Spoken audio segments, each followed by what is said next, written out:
ಇದು ಒಟಗೆರೆ ನಾಗರಾಜಯ್ಯ ಅವರ ಏನು ಒಂದು ರೀತಿಯ ಮೌಲಿಕವಾದಂಥ ಮಾತುಗಳು. ನಿಜ ನೋಡಿ, ಈ ರೀತಿಯ ಈ ಅಸ್ಪೃಶ್ಯತೆ ಆಚರಣೆಗಳು ಬರಬಾರದು ಅಂದ್ರೆ ನಮ್ಮಲ್ಲಿ ಎಲ್ಲಾ ಒಳ್ಳೆಯ ಚಿಂತನೆಗಳು ಖಂಡಿತ ಇದ್ದಾವೆ. ಬಸವಣ್ಣವರು ಒಳ್ಳೆಯ ಮಾತುಗಳನ್ನು ಹೇಳಿದ್ದಾರೆ. ಯಾರನ್ನು ಕೂಡ ತಾರತಮ್ಯ ಮಾಡಬೇಡಿ ಅಂತೇಳಿ ಸರ್ವಜ್ಞ ಹೇಳಿದ್ದಾನೆ.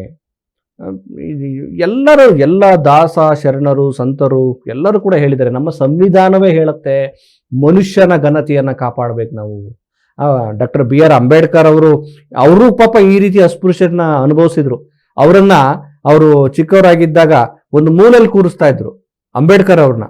ಅಂತ ಅಸ್ಪೃಶ್ಯತೆಯಲ್ಲಿ ನೊಂದು ಬೆಂದು ಪಾಪ ಅವರು ಸ್ನೇಹಿತರ ಜೊತೆ ತನ್ನ ಊರಿಗೆ ಹೋಗ್ಬೇಕಾರೆ ಇವರು ಯಾವುದೋ ತಳ ಸಮುದಾಯದವರು ಅಂತೇಳಿ ಅವರು ಏನೋ ಹೋಗ್ತಿರುವಂತ ಚಕ್ರದಿಂದಲೇ ಗಾಡಿಯಲ್ಲಿ ಅವ್ರನ್ನ ಕೆಳಗಡೆ ಇಳಿಸ್ಬಿಟ್ರು.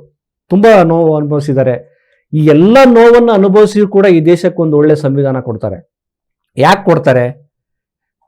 ನೊಂದ ಜನರು ಮತ್ತೆ ಆಮೇಲೆ ಎಲ್ರಿಗೂ ಸಂವಿಧಾನ ಎಲ್ರಿಗೂ ಒಳಪಡುತ್ತೆ. ಕೆಲವು ಅಭಿಪ್ರಾಯ ಇದೆ, ಏನು ಸಂವಿಧಾನ ಮೀಸಲಾತಿ ಅಂದ್ರೆ ಅದು ಕೇವಲ SC ST ಸಮುದಾಯಕ್ಕೆ. ಹಂಗೇನಿಲ್ಲ, ಎಲ್ಲರಿಗೂ ಕೂಡ ಸಂವಿಧಾನದ ಮುಖೇನ ಇವತ್ತು ಎಲ್ಲರೂ ಕೂಡ ರಿಸರ್ವೇಶನ್ ಅನ್ನ ಮೀಸಲಾತಿಯನ್ನ ಅನುಭವಿಸ್ತಿದ್ದಾರೆ, ಪಡಿತಾ ಇದ್ದಾರೆ. ಆದ್ರೆ ಕೆಲವೇ ಸಮುದಾಯಗಳಿಗೆ ಯಾಕೆ ಹೆಚ್ಚಿನ ಆದ್ಯತೆಯನ್ನ ಕೊಡಲಾಗಿದೆ ಅಂತ ಅಂದ್ರೆ ಆ ಕೆಲವೇ ಸಮುದಾಯಗಳಲ್ಲೂ ಒಂದು ಜಾತಿ ಬರಲ್ಲ. ಈ ಅಸ್ಪೃಶ್ಯ ಸಮುದಾಯಗಳು ತುಂಬಾ ಬರ್ತವೆ, 100, 105 ಹಿಂಗೆ. ಆ ಎಲ್ಲಾ ಜಾತಿಗಳಿಗೆ ಯಾಕೆ ವಿಶೇಷವಾಗಿ ಕೆಲವೊಂದು ಸ್ವಲ್ಪ ಸೌಲಭ್ಯಗಳನ್ನ ಸಂವಿಧಾನಿಕವಾಗಿ ಯಾಕೆ ಕೊಡಲಾಗಿದೆ ಅಂದ್ರೆ ಅವರು 100, 200, 300 ಸಾವಿರಾರು ವರ್ಷಗಳ ಮೂಲಕ ಯಾವ ಸವಲತ್ತುಗಳನ್ನು ಪಡೆದೇ ಅವಜ್ಞೆಗೊಳಿದ್ರಲ್ಲ ಅವ್ರಿಗೆ ಕೊಡಬೇಕಾಗಿದೆ ಅಂತ. ಆಮೇಲೆ ಸಾಮಾಜಿಕವಾಗಿ ಅವ್ರನ್ನ ಹೇಗೆ ನೋಡ್ತಾ ಇದ್ದಾರೆ, ನಾವು ಆ ಜಾತಿಯಲ್ಲಿ ಹುಟ್ಟಿದಾಗ ಗೊತ್ತಾಗತ್ತೆ ಆ ನೋವು ಏನು ಅನ್ನುವಂಥದ್ದು. ನಾವು ಹೊರಗಡೆ ನಿಂತು ಅಯ್ಯೋ ಇದೇನ್ ಬಿಡ್ರಿ ಎಲ್ಲ ಸೌಲಭ್ಯ ಸಿಗ್ತಾ ಇದೆ, ಆದ್ರೆ ಸಾಮಾಜಿಕವಾಗಿ ಹೇಗೆ ನೋಡ್ತಾ ಇದೀವಿ? ಮನುಷ್ಯರನ್ನಾಗಿ ನೋಡ್ತಿದೀವ ನಾವು? ಖಂಡಿತ ನೋಡ್ತಾ ಇಲ್ಲ. ಅಯ್ಯೋ ಅವನು ಕೆಳಜಾತಿ, ನಾನು ಮೇಲ್ಜಾತಿ. ಪ್ರಕೃತಿ ಎಲ್ಲರನ್ನೂ ಸಮಾನವಾಗಿ ಕಾಣ್ತಾ ಇದೆ.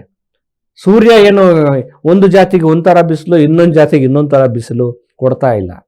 ಗಾಳಿ ಮಳೆ ಎಲ್ಲ ಕೂಡ ಸಮಾನವಾಗಿದೆ. ಆದ್ರೆ ನಾವು ಮನುಷ್ಯರು ಈ ರೀತಿಯ ಭ್ರಮೆಗಳನ್ನ ಮಾಡ್ಕೊಂಡಿದೀವಿ. ನಾವು ನೋಡಿ ದೃಶ್ಯಾವಳಿಯಲ್ಲಿ ತೋರಿಸ್ತಾ ಇದೀವಿ, ಒಬ್ಬನೇ ವಿದ್ಯಾರ್ಥಿ. ಇದು ನಮಗೆ ನೋಡಿದ್ರೆ ಕರಳು ಚುರುಕ್ ಅನ್ಸುತ್ತೆ. ಒಬ್ಬನೇ ವಿದ್ಯಾರ್ಥಿ, ಏನಾಗಿದೆ ನಮ್ಮ ಸಮಾಜಕ್ಕೆ? ಆಯ್ತಪ್ಪ, ಅಲ್ಲಿ ಈ ರೀತಿ ಆದಾಗ ಅದನ್ನ ಸರಿಪಡಿಸ್ಬೇಕಲ್ಲ. ಅವರು ಮನುಷ್ಯರೇ, ಯಾವ ಜಾತಿ ಅವರಾದ್ರೇನು ಅವ್ರು ಅಡಿಗೆ ಒಳ್ಳೆ ಶುಚಿಯಾಗಿ ರುಚಿಯಾಗಿ ಅಡಿಗೆ ಮಾಡಿದ್ರೆ ಸಾಕಲ್ವಾ?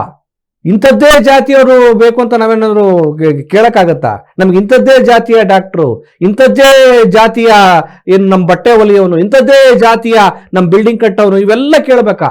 ಹಾಗಲ್ಲಲ್ಲ. ನಮ್ಮ ಸಮಾಜ ತುಂಬಾ ಯೋಚನೆ ಮಾಡಬೇಕಾಗಿದೆ. ಇದು ಕೇವಲ ಒಂದಿನದ ಕಥೆ ಅಲ್ಲ, ನಾವು ಪ್ರತಿನಿತ್ಯವೂ ನೋಡ್ತಾ ಇದೀವಿ.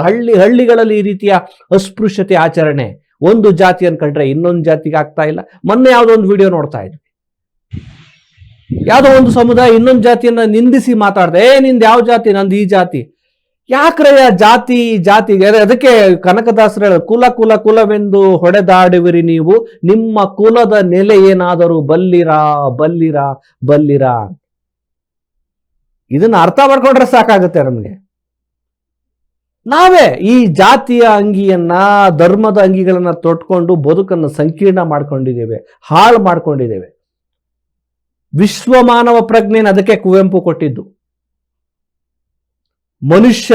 ಮನುಷ್ಯನನ್ನ ಗೌರವಿಸೋದೆ ಒಂದು ಒಳ್ಳೆಯ ಮಾನವೀಯತೆ. ನಮ್ಮ ಸಂವಿಧಾನದ ಪುಸ್ತಕವನ್ನ ಪ್ರತಿ ಮನೆಗಳಲ್ಲೂ ಕೊಡಬೇಕಾಗಿದೆ. ಅದು ಯಾವುದೋ ಒಬ್ಬರಿಗಲ್ಲ ಸ್ವಾಮಿ, ಇಡೀ ದೇಶದ ಮನುಷ್ಯನ ಬದುಕನ್ನ ಹೇಳುತ್ತೆ. ಪ್ರಾಣಿಗಳ, ಜೀವಿಗಳ ಬದುಕಿನ ಘನತೆಯನ್ನ ಕೊಟ್ಟಿದೆ, ಹೆಣ್ಣು ಮಕ್ಕಳ ಘನತೆಯನ್ನ ಕೊಟ್ಟಿದೆ. ಆ ಸಂವಿಧಾನದ ಆಶಯಗಳು ಏನು ಅನ್ನೋದನ್ನ ನಾವು ಓದ್ಲೇ ಇಲ್ವಲ್ಲ. ಅಂಬೇಡ್ಕರ್ ಅವರ ಫೋಟೋ ಮನೆಯಲ್ಲಿದ್ರೆ ಅದನ್ನ ಹೊರಗಡೆ ಹಾಕ್ರಿ ಅಂತ ಹೇಳ್ತಾರಲ್ಲ, ಅಂಥ ಕೆಟ್ಟ ವ್ಯವಸ್ಥೆ ನಮ್ದು. ಪಾಪ ಮನುಷ್ಯ ಅಷ್ಟೆಲ್ಲ ಅಸ್ಪೃಶ್ಯತೆಯನ್ನು ಅನುಭವಿಸಿ ನಮ್ಮ ದೇಶಕ್ಕೊಂದು ಒಳ್ಳೆ ಸಂವಿಧಾನವನ್ನು ಬರೆದು ಕೊಟ್ರಲ್ಲ. ಎಲ್ಲರೂ ಕೈ ಕೊಟ್ರು. ಆ ಒಂದು ರಚನಾ ಸಮಿತಿಯಲ್ಲಿ ಇದ್ದಾರಲ್ಲ, ಎಲ್ಲರೂ ಒಬ್ಬೊಬ್ಬರೇ, ನಾವು ಒಬ್ರು ಹುಷಾರಿಲ್ಲ, ಒಬ್ರು ಫಾರಿನ್ಗೆ ಹೋಗ್ತೀನಿ, ಅಲ್ಲಿಗೆ ಹೋಗ್ತೀನಿ ಅಂತ ಹೇಳಿ ಎಲ್ಲರೂ ಕೈ ಕೊಟ್ರು.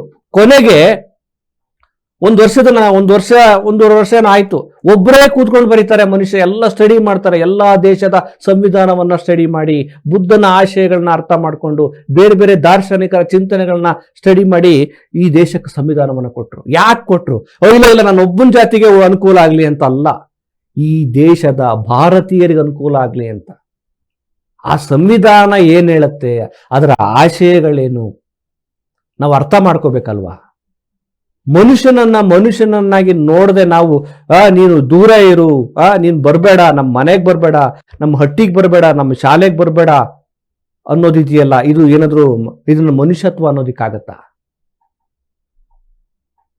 ಯೋಚನೆ ಮಾಡಬೇಕಾಗಿದೆ ನಾವಂತೂ. ಇದು ಅತ್ಯಂತ, ನಾವು ಭಾರತೀಯರು, ನಾವು ಕನ್ನಡಿಗರು, ನಾವು ಮಾನವೀಯ ಮನುಷ್ಯರಾಗಬೇಕಾಗಿದೆ. ಮಾನವೀಯ ಮನುಷ್ಯರು ಅಂದ್ರೆ ಏನ್ ಹೇಳಿ, ನಂದು ಆ ಜಾತಿ ಅಂತೇಳಿ ಪ್ರತಿಷ್ಠೆಯಲ್ಲಿ ಮೆರೆಯೋದಲ್ಲ. ಪರಸ್ಪರ ಸೌಹಾರ್ದಯುತವಾಗಿ ಪ್ರೀತಿಸಬೇಕು, ಗೌರವ ಪಡಬೇಕು, ನಾವು ಕೊಡುಕೊಳ್ಳುವಿಕೆ ಮಾಡಬೇಕು.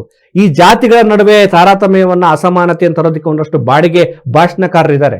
ಹಿಂದೂಗಳು ನಾವೆಲ್ಲ ಒಂದು ಅಂತ, ಎಲ್ರಪ್ಪ ನೀವೆಲ್ಲ ಒಂದು, ಈ ರೀತಿ ಈ ಶೋಷಣೆ ಆದಾಗ ಈ ಏನು ಹೇಳ್ತಾರಲ್ಲ, ಬಾಡಿಗೆ ಭಾಷಣಕಾರ ಒಬ್ಬರು ಭಾಷಣ ಮಾಡಲ್ಲ.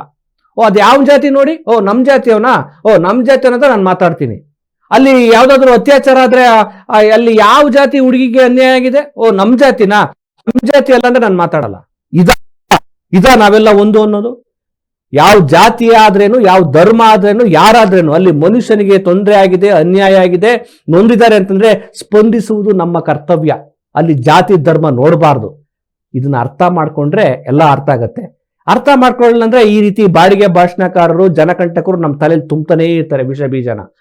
ನೋಡಿ ಹಿಂದೂಗಳಿಗೆ ಅನ್ಯಾಯ ಆಗಿದೆ, ಇದು ಹಿಂದೂಗಳಿಗೆ ಆಗಿರೋ ಅನ್ಯಾಯ ಅಲ್ವಾ? ಹಂಗೇನು? ಮುಖ್ಯವಾಗಿ ಒಬ್ಬ ಹೆಣ್ಣಿಗಾಗಿರುವಂತ ಅನ್ಯಾಯ, ಅದು ಹೆಣ್ಣಿನ ಘನತೆಗೆ ಆಗಿರುವಂತ ಅನ್ಯಾಯ. ಮನುಷ್ಯರಾದವರು, ಮಾನವೀಯ ಉಳ್ಳಂತವ್ರು, ಯೋಚನೆ ಮಾಡುವಂತವ್ರು ಇಂಥ ಘಟನೆಗಳು ಮರುಕಳಿಸ್ದಾಗೆ ನಮ್ಮ ಮನೆಯಲ್ಲಿ, ನಮ್ಮ ಹಳ್ಳಿಗಳಲ್ಲಿ ಈ ರೀತಿ ಘಟನೆಗಳಾದಾಗ ಖಂಡಿಸಬೇಕು. ನಾವು ಇಂಥ ಅಸ್ಪೃಶ್ಯತೆ ಆಚರಣೆಯನ್ನ ಮಾಡಬಾರ್ದು. ಮಕ್ಕಳಿಗೆ ಹೇಳ್ಬೇಕು ಮೊದಲು. ಮಕ್ಕಳು ನೋಡಿ ಈ ರೀತಿ ಘಟನೆಗಳಾದಾಗ ಏನ್ ಮಾಡ್ತಾರೆ ಅವರು ಅದನ್ನೇ ಮೈಗೂಡಿಸ್ಕೊಂಡು ನಾಳೆ ಅವರು ಕೂಡ ಸಮಾಜಕ್ಕೆ ವಿಷಕಂಟಕರಾಗಿ ರೂಪುಗೊಳ್ತಾರೆ. ಇಷ್ಟೇ ನಾನು ಹೇಳೋದು. ಸಮಾನತೆ, ಮಾನವೀಯತೆ, ಸಮತೆ, ಮಮತೆ, ಪ್ರೀತಿ, ಸೌಹಾರ್ದತೆ, ಗೌರವ, ಘನತೆ ಇವೆಲ್ಲವನ್ನ ಕಾಪಿಟ್ಕೊಂಡ್ರೆ ಸಾಕು ಕಣ್ರಿ.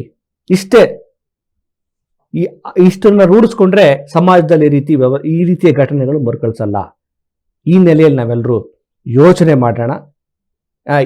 ಈ ಘಟನೆಗೆ, ಈ ಅಸ್ಪೃಶ್ಯತೆ ಯಾರು ಆಚರಣೆ ಮಾಡಿದರೆ ಅದರ ವಿರುದ್ಧ ಅಲ್ಲಿನ ಜಿಲ್ಲಾಡಳಿತ ಮತ್ತೆ ಸಂಬಂಧಪಟ್ಟ ಜನಪ್ರತಿನಿಧಿಗಳು, ಅಧಿಕಾರಿಗಳು ಸೂಕ್ತ ಕ್ರಮವನ್ನು ತೆಗೆದುಕೊಂಡು ಅಲ್ಲಿ ಆ ಮಹಿಳೆ ಅತ್ಯಂತ ಪ್ರೀತಿಯಿಂದ ಅಡಿಗೆ ಮಾಡುವ ಕೆಲಸವನ್ನ ಉಳಿಸಿಕೊಳ್ಳಲಿ. ಮತ್ತೆ ಅಲ್ಲಿ ಶಾಲೆಗಳು, ಆ ಶಾಲೆಯಿಂದ ವಿದ್ಯಾರ್ಥಿಗಳು ಹೊರಗಡೆ ಹೋಗೋದಾಗೆ ಅವ್ರನ್ನ ಮನವೊಲಿಸೋ ಕೆಲಸವನ್ನ, ಮನವೊಲಿಸದೇ ಇದ್ರೆ ಅವರ ಪೋಷಕರ ವಿರುದ್ಧ ಕಾನೂನು ಕ್ರಮವನ್ನು ತೆಗೆದುಕೊಳ್ಳೋ ಕೆಲಸವನ್ನು ಕೂಡ ಮಾಡಲಿ. ಮಾನವೀಯತೆ, ಮನುಷ್ಯತ್ವ ಅಷ್ಟೇ ಎಲ್ಲ ಕಡೆ ಪಸರಿಸಲಿ ಅನ್ನುವ ಆಶಯದೊಂದಿಗೆ ಇವತ್ತಿನ ಈ ಚರ್ಚೆಯನ್ನ ಇಲ್ಲಿಗೆ ಮುಗಿಸ್ತಾ ಇದೀವಿ. ನಮಸ್ಕಾರ.